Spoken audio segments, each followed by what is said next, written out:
My dear students, good morning. As in the previous video, we have seen that why the National Congress Party has been situated and what was the motto of that party and how they are recognized to the Indian of their power and how they were effective to know their power, policy and their right in the India. Also, National Party make knowledge to the Indian people, then they have the right to their express their feeling. They have the right of their own thought. They have the right of their own community, caste, creed, and religion. So in this sequence, come we will list its art, the new paragraph. We will express the new paragraph. The new paragraph is freedom is our birthright. It means who has told this statement and why this statement has been told by the Indians leader and what was the effect of this statement. Come we will start, we will clear in the further paragraph. Okay.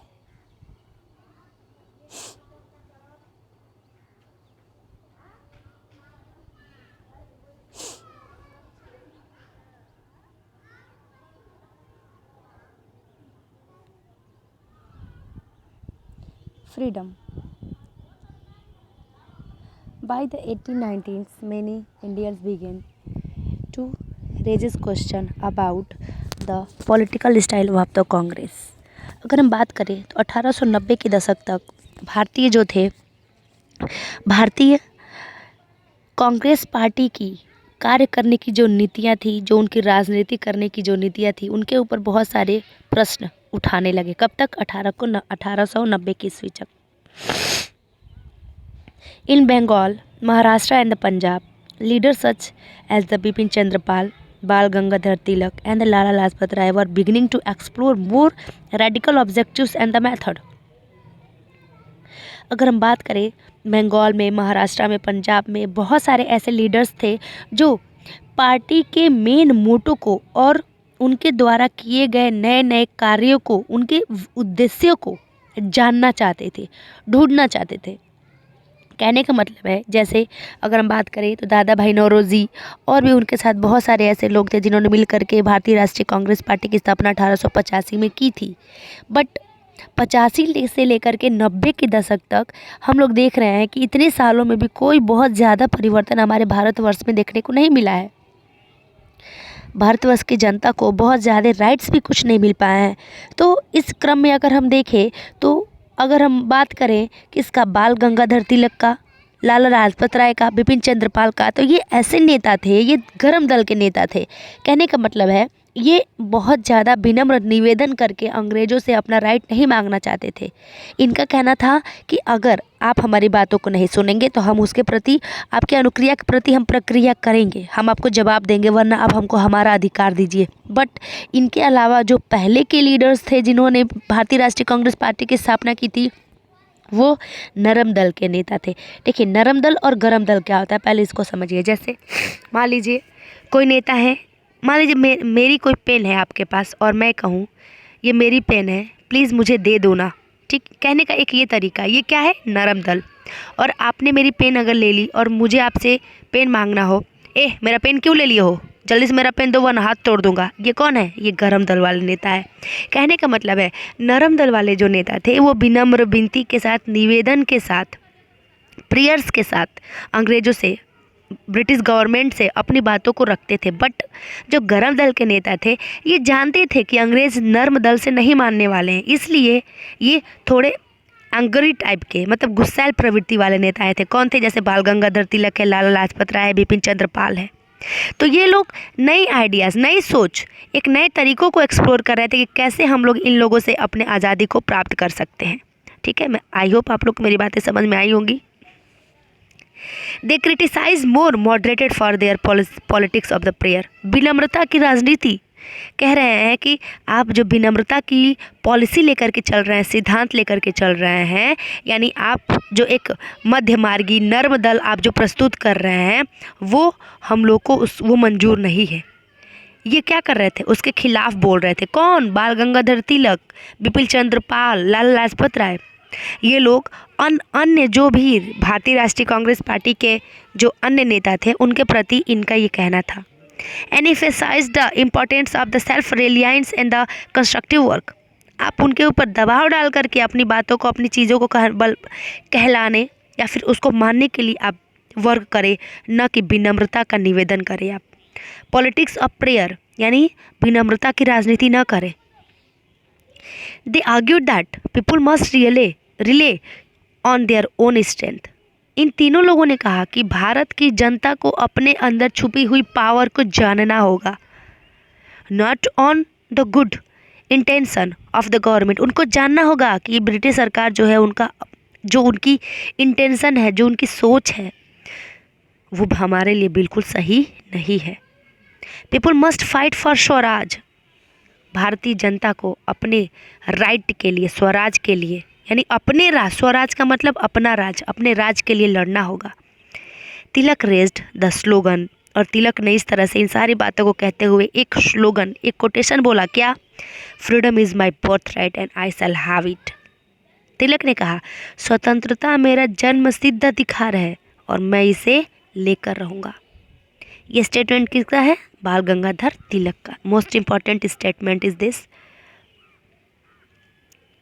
In 1905 viceroy Curzon partitions Bengal.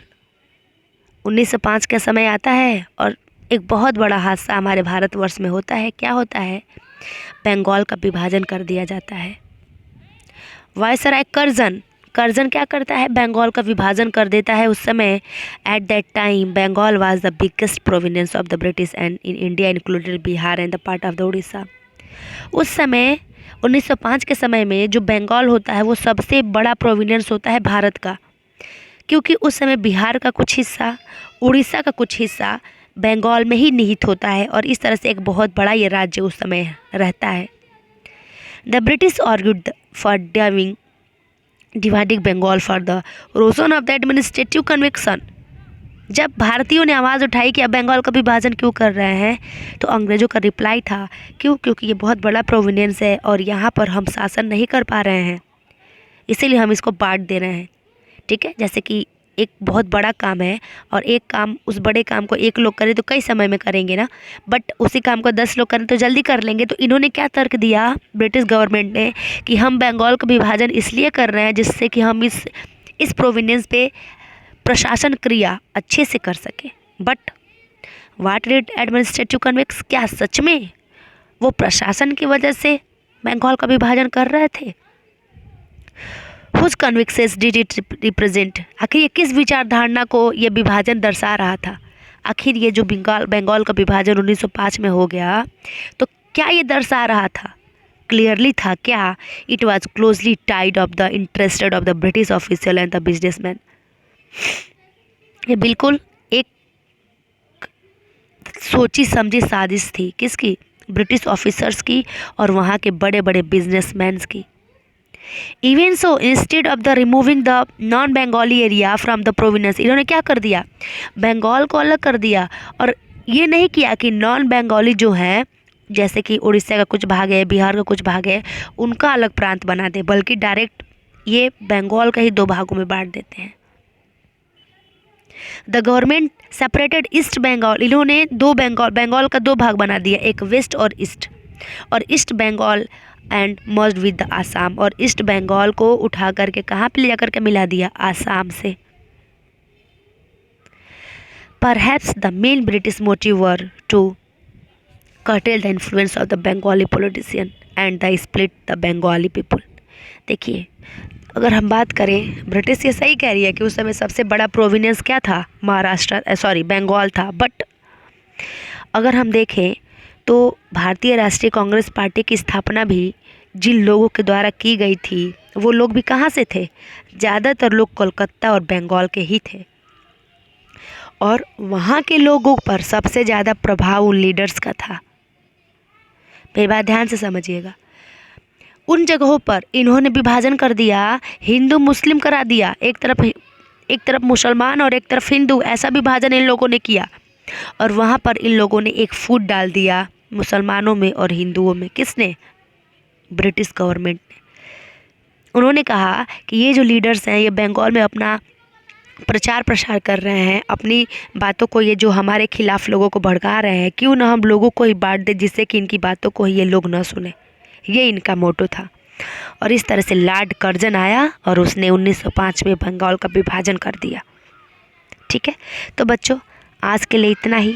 कल इसके आगे हम लोग करेंगे, clear करेंगे। देखिए यहाँ पे हैं बाल गंगाधर तिलक, एक गरम दल के नेता, और इनका बहुत बड़ा योगदान है हमारे स्वतंत्रता में। Notice the name of the newspaper that lies on the table.